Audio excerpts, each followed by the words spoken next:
নমস্কার বন্ধুরা, তনুশ্রী রান্নাঘরে আপনাদের সকলকে স্বাগত জানাই। আশা করছি আপনারা সকলে ভালো আছেন, সুস্থ আছেন। আমি তনুশ্রী, আপনারা দেখছেন তনুশ্রী রান্নাঘর। তো আজকে আমি আপনাদের সাথে শেয়ার করব একদম রেস্টুরেন্ট স্টাইলে অথবা অনুষ্ঠান বাড়ির স্বাদে চিকেন মাখানির রেসিপি। এটা খেতে কিন্তু দুর্দান্ত হয়, একদম ডিটো অনুষ্ঠান বাড়ির মতোই কিন্তু খেতে হবে। বাড়িতেই আপনারা খুব সহজেই চিকেন মাখানি রেসিপিটি বানিয়ে ফেলতে পারবেন, আর বানানো কিন্তু ভীষণই সহজ। মানে একবার দেখবে যে সে কিন্তু ঝটপট এটা বানিয়ে নিতে পারবে। তো তাহলে চলুন ঝটপট শুরু করি আজকের রেসিপি চিকেন মাখানি। বন্ধুরা, চিকেন মাখানি রেসিপি বানানোর জন্য প্রথমেই আমাদের একটা ভাজা মশলা তৈরি করে নিতে হবে। তো তার জন্য দেখুন আমি এখানে একটা ননস্টিকের প্যান বসিয়ে দিয়েছি গ্যাসে, গ্যাসটা জ্বেলে নিয়েছি। তো এবার যেটা নিয়েছি সেটা আপনাদেরকে দেখিয়ে দিই যেগুলো নিয়েছি। তো এখানে দেখুন নিয়েছি শুকনো লঙ্কা 4টে, গোটা ধনে নিয়েছি 1 চামচ, গোটা জিরে নিয়েছি 1 চামচ, 4টে এলাচ নিয়েছি, আর কিছুটা গোলমরিচ নিয়েছি। এবার এইগুলোকে শুকনো খোলায় আমি ভেজে নেব। তো যেহেতু ননস্টিকের প্যানটা গরম হয়ে গেছে, তো আমি এবার এগুলোকে সব দিয়ে দেব। দিয়ে এবার মিডিয়াম আঁচে এগুলোকে একটু ভেজে নেব। দেখুন বন্ধুরা, আমার কিন্তু মশলাটা ভাজা হয়ে গেছে। মশলা থেকে একটা খুব সুন্দর গন্ধ বেরিয়েছে। এর থেকে বেশি কিন্তু আর ভাজবো না। এটা খেয়াল রাখবেন মশলাটা যেন খুব পুড়ে না যায়, মানে খুব লাল করে ভাজবেন না, তাহলে কিন্তু মশলার গন্ধটা চলে যাবে। তো দেখুন আমি এইভাবে ঠিক ভেজে নিয়েছি। এবার একটা প্লেটের মধ্যে মশলাটা ঢেলে নেব। নিয়ে এবার এটাকে ঠান্ডা করব। ঠান্ডা করে তারপর এটাকে আমি গুঁড়ো করব। তবে আমি খুব ফাইনভাবে কিন্তু এটা গুঁড়ো করব না, একটু দানা দানা থাকবে, সেরকম গুঁড়ো করে নেব। এবার আমি কড়াই একটু তেল দিয়ে দিচ্ছি। তেলটা গরম হয়ে গেছে। এবার দেখুন এখানে আমি একটা ক্যাপসিকাম নিয়েছি, ক্যাপসিকামটাকে ছোট ছোট করে কেটে নিয়েছি। ক্যাপসিকামটা দিয়ে দেব। এটা কিন্তু আমি প্রথমেই ইউজ করব না, আমি এটাকে রেডি করে রাখবো। যখন চিকেনটা 80% রান্না হয়ে যাবে তখন কিন্তু এটা মানে যেমন তড়কা দেয় সেরকম হিসাবে আমি এটা ইউজ করব। কিন্তু আমি এটাকে প্রথমেই একটু রেডি করে নিয়ে রাখবো, তারপর আমি বাকি প্রিপারেশনগুলো করব। তো আপনারা স্টেপ বাই স্টেপ দেখতে থাকুন, একটু মানে স্কিপ করবেন না, তাহলে কিন্তু বুঝতে পারবেন না। অবশ্যই কিন্তু পুরো ভিডিওটা জুড়ে থাকুন, তাহলে বুঝতে পারবেন যে পরপর কি হচ্ছে। তো এবার আমি দেখুন এখানে একটা টমেটো নিয়েছি, টমেটোর বীজগুলোকে কিন্তু আমি ফেলে দিয়েছি, দিয়ে খালি স্কিনটা নিয়েছি। এবার টমেটোগুলোও দিয়ে দেবো। 3টে কাঁচা লঙ্কা চেরা নিয়েছি, কাঁচা লঙ্কাগুলোও দিয়ে দিলাম। এবার এগুলোকে একটু ভেজে নেব। আর দেখুন একটু জুলিয়ান কাট করে আদা কেটে নিয়েছি, তো এবার আদাটাও দিয়ে দেব। আর এগুলো যাতে একটু নরম হয়ে যায় সেই জন্য আমি অল্প একটু লবণ দিয়ে দেবো, বেশি না, অল্প একটু লবণ দিলাম। এই মশলাটা রেডি করে রাখছি, এটা আমি একদম লাস্টের দিকে ইউজ করব, কিন্তু আমি প্রথমেই এটাকে রেডি করে নিচ্ছি। একটু কয়েক সেকেন্ড এটাকে একটু ভেজে নরম করে নেব। এবার আমি আপনাদেরকে খুলে দেখাচ্ছি। দেখুন ক্যাপসিকামটা কিন্তু অনেকটাই নরম হয়ে গেছে, টমেটোগুলোও নরম হয়ে গেছে। দেখুন ভালোভাবে কিন্তু এটা একদম রেডি হয়ে গেছে। তো এবার এটাকে আমি নামিয়ে নেব, নিয়ে এবার বাকি প্রসেসটা শুরু করব। এটাকে আমি সাইড করে রাখছি। এবার গ্যাসে আমি আরেকটা কড়া বসিয়ে দিয়েছি। এবার কড়ার মধ্যে আমি বেশ কিছুটা পরিমাণ সাদা তেল দিয়ে দিয়েছি। তেলটা কিন্তু গরম হয়ে গেছে। এবার দেখুন এখানে আমি অল্প একটু বাটার নিয়েছি, এবার বাটারটা দিয়ে দেব। বাটারটা দিয়ে ভালো করে তেলের সাথে একদম পুরো মেল্ট হয়ে যাবে, মিশে যাবে। দেখুন খুব সুন্দর কিন্তু একদম পুরো মেল্ট হয়ে গেল। এবার যেটা করব সেটা হচ্ছে আমি পেঁয়াজকে পেস্ট বানিয়ে রেখে দিয়েছি। দেখুন এখানে আমি দুটো পেঁয়াজকে একদম পেস্ট বানিয়ে রেখেছি, সেই পেস্টটা এবার দিয়ে দেবো। পেস্টটা দিয়ে দিলাম, দিয়ে ভালো করে কিন্তু এবার একটু পেঁয়াজটাকে কষিয়ে নিতে হবে, মানে ভেজে নিতে হবে, যেন পেঁয়াজের কাঁচা গন্ধটা চলে যায় আর পেঁয়াজটা একটু ভাজা ভাজা হয়ে যায়। তাহলে পেঁয়াজটাকে ভেজে নিয়ে আমি ফিরে আসছি। দেখুন পেঁয়াজটা কিন্তু আমার ভাজা হয়ে গেছে, আপনারা দেখেই বুঝতে পারবেন পেঁয়াজের কালারটা কিন্তু চেঞ্জ হয়ে গেছে, আর পেঁয়াজের মধ্যে যে জলটা ছিল সেটাও কিন্তু অনেকটাই শুকিয়ে গেছে। তো এবার আমি দেখুন এখানে আদা আর রসুনকে একসাথে পেস্ট বানিয়ে রেখেছি, তো আদা রসুনের পেস্টটা দিয়ে দেবো। আদা রসুনের পেস্টটা দিয়ে ভালো করে পেঁয়াজের সাথে মিশিয়ে কিন্তু একটু ভালোভাবে ভাজতে হবে, যেন কাঁচা গন্ধটা চলে যায় ভালোভাবে। আমি ভালো করে ভেজে নেব।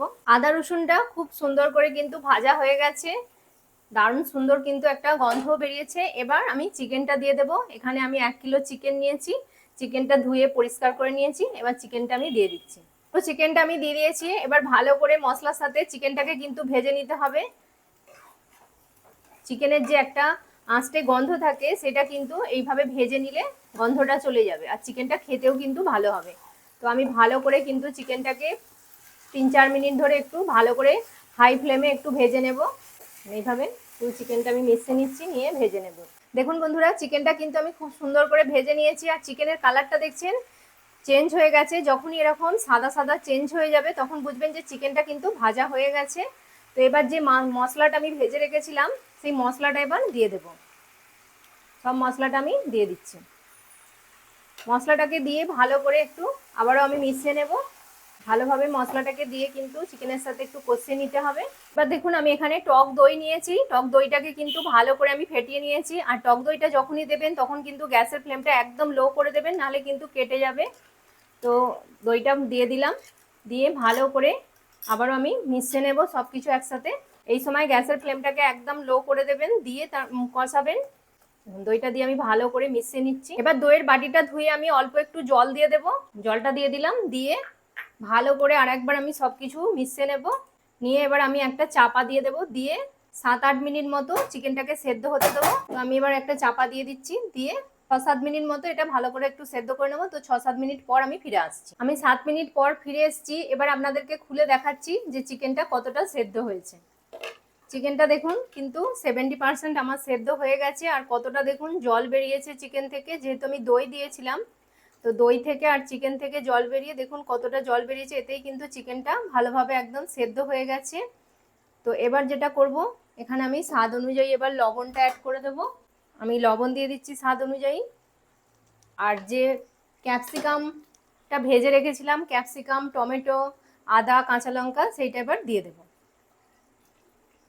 এবার দিয়ে দিলাম, দিয়ে ভালো করে এবার আমি মিশিয়ে নেব সব কিছু একসাথে। সব কিছুকে একসাথে মিশিয়ে আবারও আমি কিছুক্ষণ এটাকে সেদ্ধ করব। তো তার আগে আমি আরেকটা জিনিস করব, সেটা হচ্ছে আমি যে কাজু দুধ দিয়ে বেটে রেখেছিলাম সেই কাজুটা দিয়ে দেব। এখানে দেখুন আমি কাজু মানে 8-10 পিস মতো কাজু নিয়েছিলাম, আর দুধের সর একটু দিয়েছি, আর দুধ দিয়ে এবার এটাকে পেস্ট বানিয়ে রেখেছিলাম, সেটা এবার দিয়ে দেব। আপনারা চাইলে এখানে ফেস ক্রিমও ইউজ করতে পারেন, যেটা আপনাদের সুবিধা। দুধটা যেহেতু সবসময় আমাদের বাড়িতে অ্যাভেলেবেল থাকে, সেই জন্য আমি আজকে দুধ আর দুধের সর দিয়ে এটা বানিয়েছি। এবার সব কিছুকে একসঙ্গে আবারও আমি ভালো করে মিশিয়ে নেব। দেখুন কালারটা কত সুন্দর এসছে, আর মিষ্টি একটা গন্ধও বেরিয়েছে। চিকেনটা যেহেতু চিকেন সেদ্ধ হতে খুব বেশি সময় লাগে না, আমার তো 70% মতো সেদ্ধ হয়ে গেছে।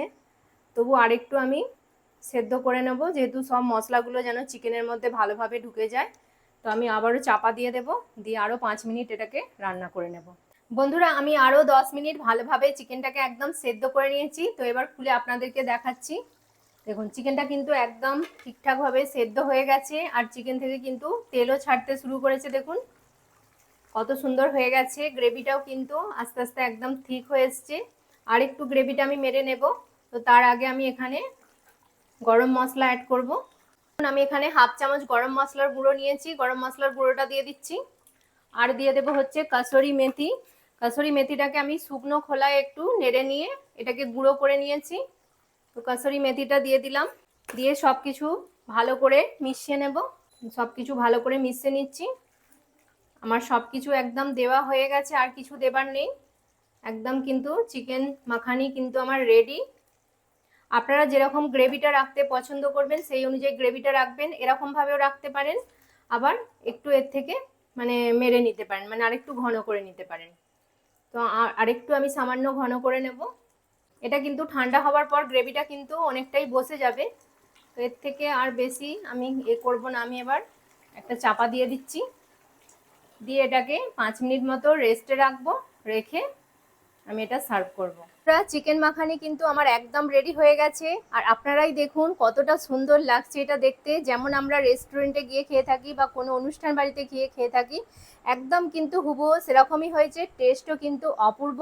আপনারা একবার হলেও বানিয়ে দেখবেন, খেতে কিন্তু ভীষণই ভালো লাগবে। মানে সবসময় চিকেন কষা একরকমের একঘেয়েমি টেস্ট থেকে যদি কিছু বদলাতে চান, তো এরকম একটা রেসিপি একদম দুর্দান্ত লাগবে। আর এটা আপনারা রুটি, পরোটা, নান, লুচি মানে সব কিছুর সাথেই কিন্তু এটা যায়, খুবই ভালো লাগে। এমনকি পোলাও, ফ্রাইড রাইস সবের সাথেই কিন্তু খুবই ভালো লাগবে। তো আশা করব একবার হলেও আপনারা এটা বানিয়ে দেখবেন, খুবই সুন্দর লাগবে।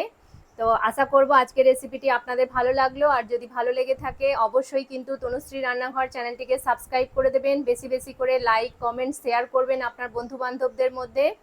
আর আপনাদের সাথে আবার দেখা হবে নতুন একটি রান্নার রেসিপিতে। ততক্ষণ আপনাদের থেকে বিদায় নিচ্ছি। আপনারা ভালো থাকবেন, সুস্থ থাকবেন। নমস্কার, টাটা।